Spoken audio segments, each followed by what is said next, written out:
Presentación es: el referente ha muerto y la IA lo ha matado. Dead Internet Theory como crisis secreta. Pues tienes 15 minutos a partir de ahora. Lo primero de todo, me gustaría agradecer, por supuesto, al moderador de mesa por la presentación y también al comité organizador del Congreso por preparar esto, a la Fundación de San Millán de la Cogolla por prestarnos el espacio y al comité científico por aceptar esta propuesta. Dicho esto, voy a comenzar con la comunicación, que como ha presentado Marcelo, es el referente a muerto, se titula El referente a muerto, la inteligencia artificial llama. Antes de comenzar con la teoría en sí que voy a desarrollar dentro de la comunicación, voy a comenzar con un soneto que va a anclar lo que voy a desarrollar después. ¿Por qué no te da amar, cuerpo en que vivo? ¿Por qué con humildad no he de quererte? Si en ti fui niño y joven y en ti arribo, viejo, a las tristes playas de la muerte. Tu pecho ha sollozado compasivo por mí, en los rudos golpes de mi suerte. Ha jadeado con mi sed y altivo con mi ambición latió cuando era fuerte.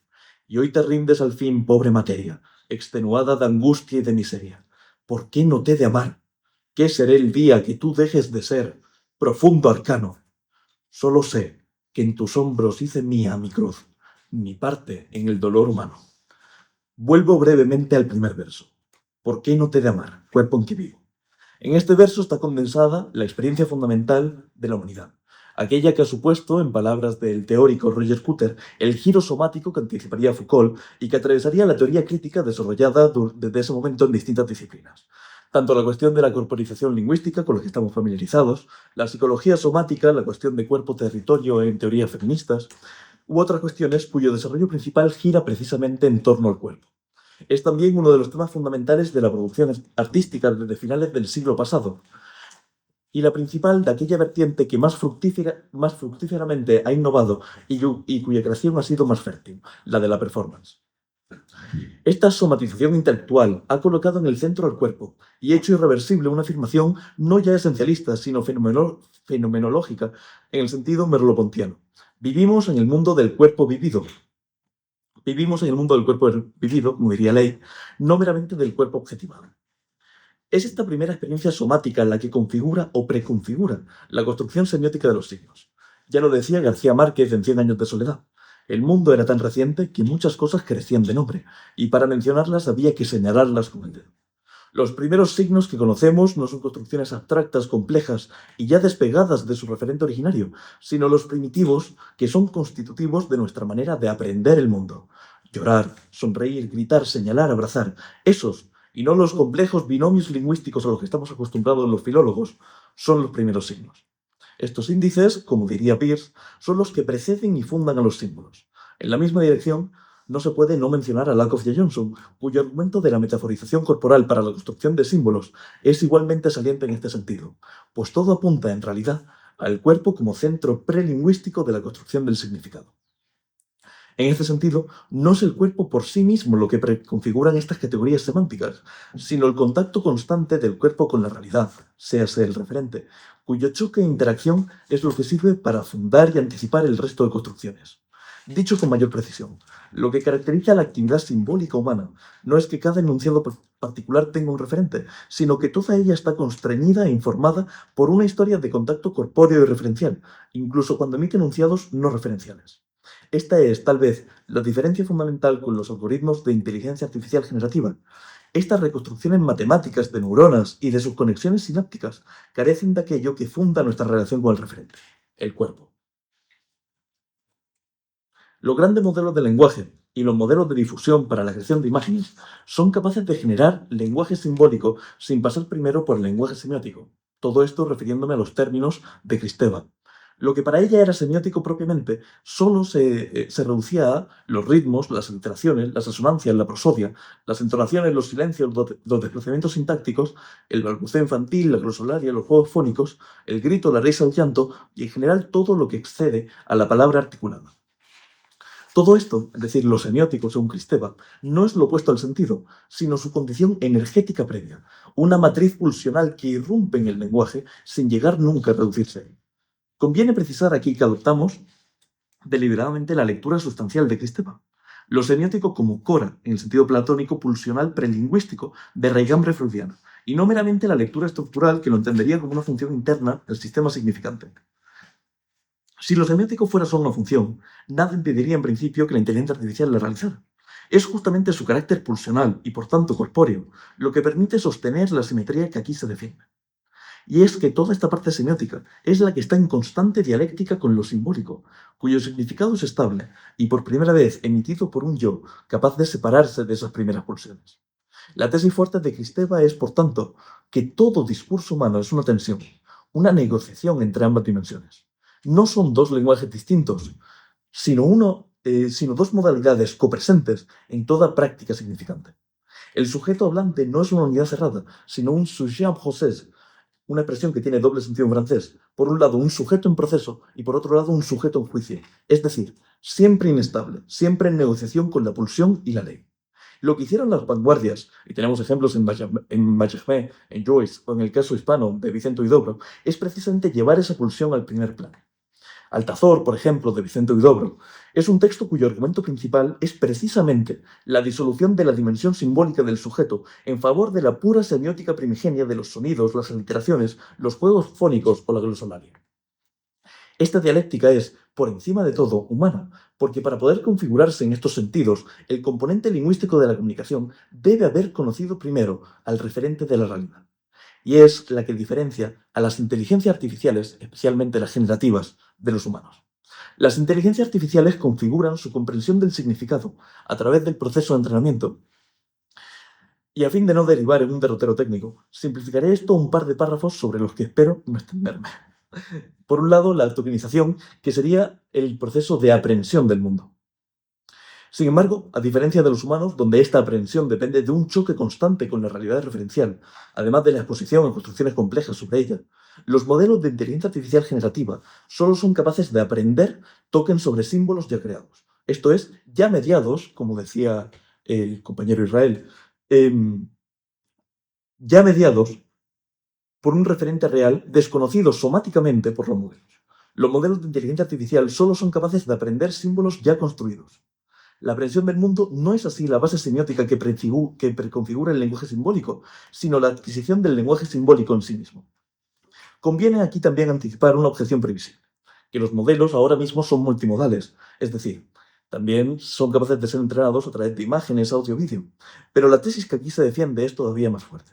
No existe la fase presembólica en ninguno de estos modelos ni modalidades, puesto que un píxel ya es una codificación, un patch visual ya es una discretización, el embedding ya es una proyección de un espacio vectorial aprendido.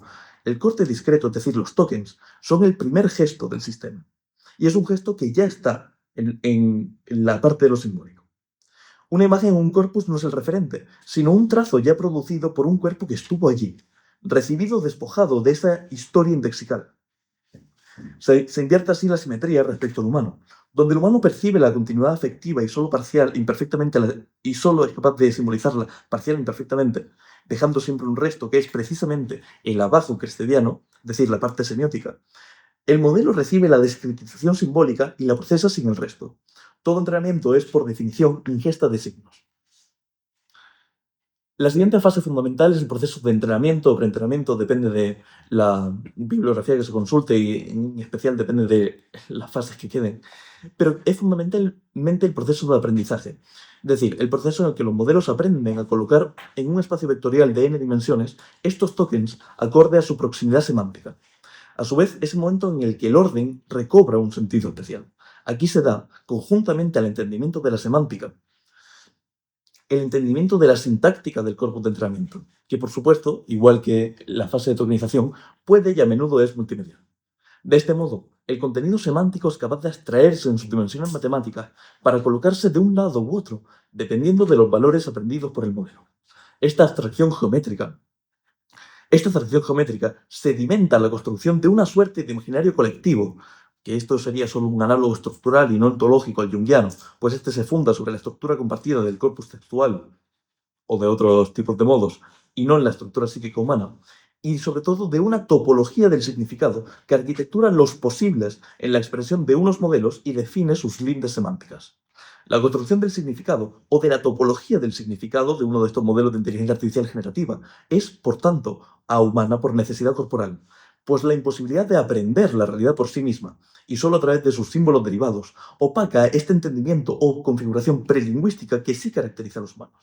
Los modelos son, por tanto, en la definición estricta de Baudrillard, plenamente hiperreales. En Simulacros y Simulación, de 1981, uno de los capítulos menos visitados académicamente es aquel del ensayo sobre la clonación. Sin embargo, alberga una cita que considero fundamental para esta comunicación. La clonación es, por tanto, el último estadio de la historia y el modelado del cuerpo, en el que, reducido su abstracción y su fórmula genética, el individuo está destinado a la propagación en serie. Por primera vez hemos sido capaces de conseguir, a través de un algoritmo matemático, algo cuyos generables son parecidos a los de la clonación. Y aquí quiero recalcar lo de generables porque evidentemente a nivel ontológico es fundamentalmente distinto. Los individuos o los modelos, en este caso, propagados en masa, reducidos a su abstracción y a su fórmula genético-matemática, que sin embargo carecen de cuerpo. Y ahora, y siento haber tardado tanto en introducirlo, voy a pasar a la segunda parte del título, que es la Dead Internet Theory. La Dead Internet Theory es propiamente un meme generado en tonos humorísticos en Internet, cuyo axioma principal es tan sencillo como furístico. Internet ha muerto y lo que queda de su actividad no son más que bots. Esto quiere decir que en realidad Internet está vacío de humanos. Aunque, por supuesto, esta afirmación y este meme no es más que una hipérbole de un sentimiento que, sin embargo, sí está presente. Por tanto, pese a sus orígenes humorísticos, sí ha habido una cierta cualidad iniciática con este meme desde su aparición en 2021, y ha servido, como decía antes, por un lado, para dotar de nombre a un fenómeno que cualquier usuario asiduo en Internet experimenta, y por otro, para aportar un marco en el que se pueden desarrollar investigaciones partiendo de esta hipótesis. Precisamente hay un estudio de Griffith, que citaré después en la bibliografía, donde se ve una realidad que también tiene mucho que ver con lo que comentaba Israel. Y es que por primera vez, aunque de nuevo la metodología tal vez no es la ideal y se debe tomar más como una tendencia, más que como un número absoluto, la mayoría de artículos en blogs en Internet están generados plenamente por inteligencia artificial y no por humanos. La reproducción en masa de estos algoritmos incorpóreos va a suponer, como he dicho antes, por primera vez una mayoría. Esta reproducción en masa, sin embargo, no se da en el vacío. Tiene una consecuencia técnica que es a la vez la consumación lógica de la simulacra baudrilliana. Cuando los modelos comienzan a entrenarse sobre datos generados por otros modelos, algo ya inevitable dada la saturación del corpus digital, la distribución estadística se estrecha, los márgenes se pierden y la salida converge hacia la media, hacia el centro. En un artículo publicado en 2024 en Nature por Sumelov et al., se ha descrito empíricamente este fenómeno bajo el nombre de el colapso del modelo, el model collapse, que es más conocido por su tecnicismo en inglés, donde ya no es solo la copia del original, sino la copia de la copia de la copia de la copia, hasta que el referente se vuelve matemáticamente inalcanzable. Esto es, en otro sentido, ya no solo la hiperrealidad, como realidad que precede y que sustituye al original, sino un mundo donde ya directamente el original deja de existir, puesto que es matemáticamente inalcanzable.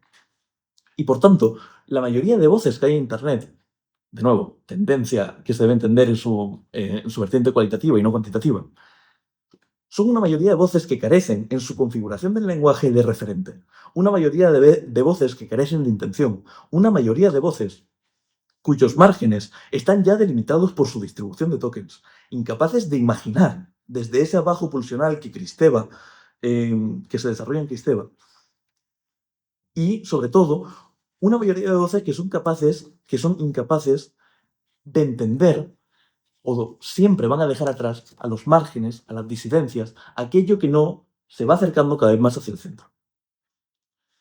Cierro entonces con otra cita de Baudrillard, que es: la más avanzada, la más moderna forma de este desarrollo, que Benjamin describió en el cine, la fotografía y la más media contemporánea, es aquella en la que la original ni siquiera sigue existiendo, puesto que las cosas son concebidas desde el principio como una función de su reproducción ilimitada.